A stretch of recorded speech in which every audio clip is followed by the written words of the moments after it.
Hey Kingdom, I was exploring creative multiclass options, and do you know what? A ranger and SPORE druid can become character with very fun and unique playstyle that can easily do more than 200 damage each turn, but if built and played incorrectly, damage will shrink 4 times lower. So let's jump straight into the build and create our character. SPORE Ranger. As always, you can pick any race, but I'm picking half-elf for additional movement speed because we will like to keep some distance from enemies. And starting class is Ranger. You can pick any natural explorer. I recommend going with Wanderer Fire for fire resistance, but if you want to lockpick chests and do some sneaky stuff like pickpocketing, you can go with Urban Tracker. Favorite enemy is mostly useless feats, so just pick Ranger Knight for proficiency in heavy armor and get criminal background. I mean, look at her, what other background she could have. That's our starting ability distribution, and we're ready to become SPORE Ranger.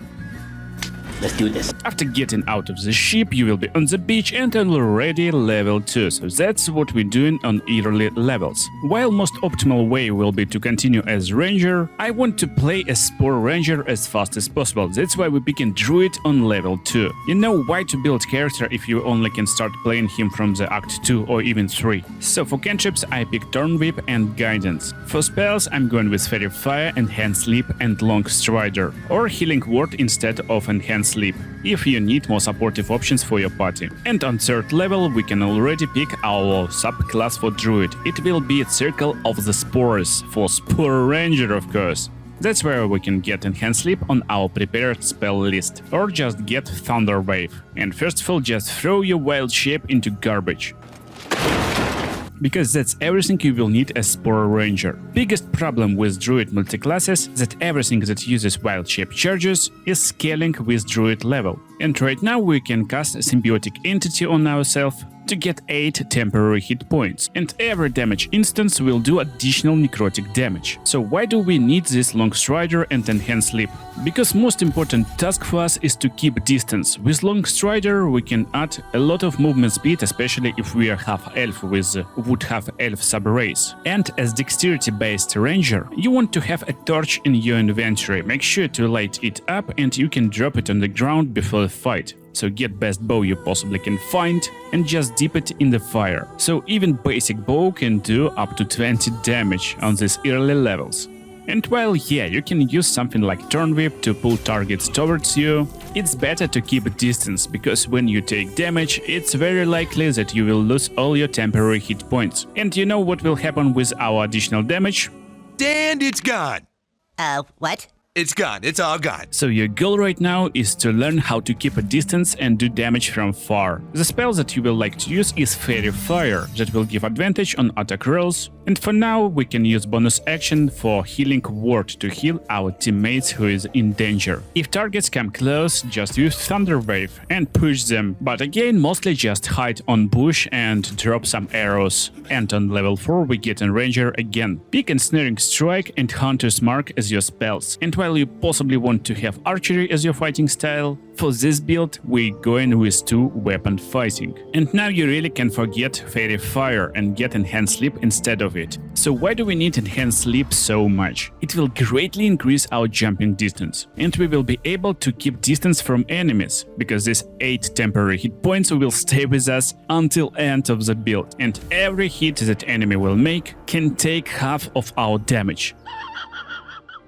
But don't worry, I will teach you how to never get damaged and destroy your enemies with insanely powerful critical hits. Shut up and take my money! But already on these levels, try to learn how to be sneaky, start a fight from the hidden position, so you can shoot with advantage and also surprise your enemies, so you will get turn advantage and basically 1 free turn. You can try to use Ensnaring Strike, it can be casted from the bow, but enemy can succeed saving throw against this spell, and basically you will lose action, bonus action and spell slot. So it's better to use Hunter's Mark as your bonus action in a fight. And if you dipped your weapon in fire, enemies will be in danger, because we will do additional necrotic, fire and also piercing damage. And don't forget you can recast Hunter's Mark with bonus action without spell slot after you killed your target. Still, main strategy is to keep distance and run or jump away. And main fun will start at level 5, where we pick 1 more level in Ranger and get in Gloom Stalker subclass. So now in the shadows we can use hide as bonus action and also become invisible. But best part, we can start a fight with additional attack, because a gloom stalker can use ambush on the first turn of the fight. And also he got additional movement speed. Also dread ambusher doing additional piercing damage, so we can inflict almost 40 damage with dipped weapon and hunter's mark. Then run back for our 17 meters. But if you use only Dread Ambusher attack from the start of the turn, you can also use dash, increasing move speed up to 27 meters. And that's enough to flee combat. But you don't even need to press it. If there will be enough distance, combat will end automatically, and we can jump back straight to it. Attack enemy from hidden position, get surprised action.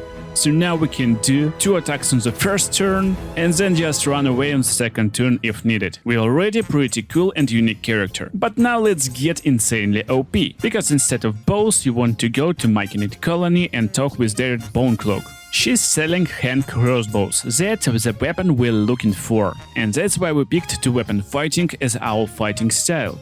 You can get these hand crossbows really early in the game and equip them into both hands. And you will feel pretty nicely playing with these dual crossbows in the first act. But then don't forget to stop at the Grim Forge and explore area behind big doors. You want to find a way to the top floor.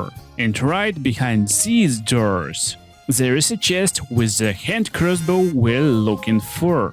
It's called Fire Stalker. We will need it for a later build, but don't forget to toggle off dual wielding. So now you can pick, do you want to attack with main or offhand attack? It's important if you want to keep your bonus action for something else. But basically with this setup on level 4 you can do 3 attacks on the first turn, and this attack is insanely deadly, and you will be able to do 50 average damage. But to do it, don't forget to get some important items from Act 1. And that's of course Brute Mother's Revenge from Koga, Strange Conduit Ring from Githyanki Crochet, and Caustic Band from Deaded Bonecloak. And when you enter Act 2, you can be around level 6 or 7. But even on level 5 our damage is more than enough. Because every time we healed even with potion, and considering Hunter's Mark, our tiny hand crossbows becoming nuclear launchers that doing around 50 damage each hit. So with 100 maximum damage you will get this 55 average, and that's on normal turns. On first turn it's even more. But as I told you, you will be around level 7 in Act 2. So continue leveling by picking 2 more levels in Gloom Stalker. On level 6 you can pick your feat, and we get in Sharpshooter feat. It will take chances to hit enemy, but will increase our damage potential by adding 10 flat damage to each hit. On level 7 with additional level in Gloom Stalker you will get Misty Step that will help you keeping distance from enemies, and it's also nice to have Pass Without Trace. But most importantly you will get extra attack.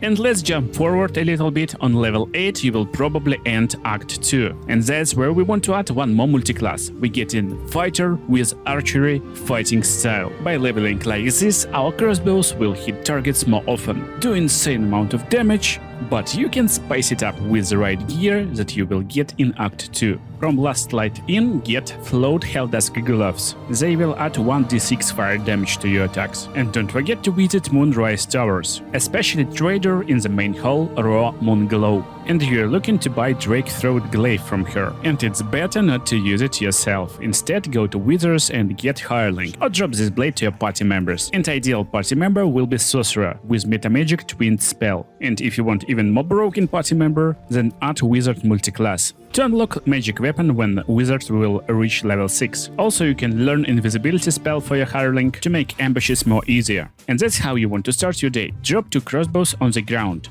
Give a Drake Throat Glaive to your hireling or party member, and with Metamagic Twinned Spell you can cast Draconic Elemental Weapon on your crossbow. Pick element of your choice. For this build I like to enchant my fire damage, but that's not it. You can use magic weapon and concentrate on it, and you can do completely same trick with it. Magic weapon will add enchantment to your weapons. This means they will hit more often with additional damage. So in the end we get insanely powerful hand crossbows. But look, when we attack from hiding position we possibly will inflict burning on enemy, and Fire Stalker will do additional damage on burning targets. This combination adds even more damage to these numbers. But how to get Hellfire hand crossbow? When you reach Shard Temple in Act 2 you will find this big fella. So just kindly ask him to give you this crossbow. And as you can see, there won't be a lot of trouble taking it. And with this setup you will easily get to Act 3. We are already insanely powerful, but now we will be just broken. Your sorcerer will level up and unlock a great invisibility spell, while you will have two options. You can finish build as SPORE druid to unlock zombies, but they will be not too powerful anyway. So as you can see, I'm picking a rogue right now.